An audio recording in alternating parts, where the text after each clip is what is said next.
بسم اللہ الرحمن الرحیم۔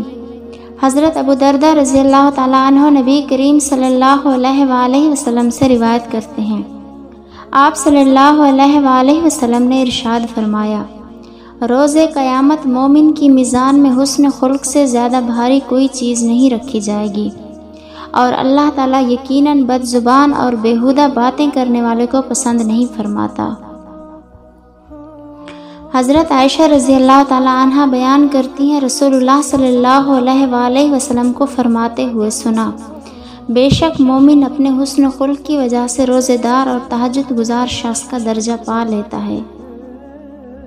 حضرت ابو ذر رضی اللہ تعالیٰ عنہ بیان کرتے ہیں، رسول اللہ صلی اللہ علیہ وآلہ وسلم نے مجھے فرمایا،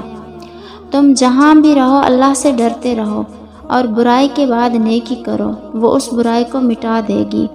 اور لوگوں کے ساتھ حسن اخلاق کے ساتھ پیش آؤ۔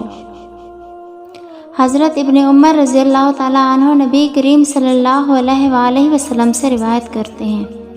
آپ صلی اللہ علیہ وآلہ وسلم نے فرمایا، ایسا مسلمان جو لوگوں کے ساتھ مل جل کر رہتا ہے اور ان کی ایذاؤں پر صبر کرتا ہے،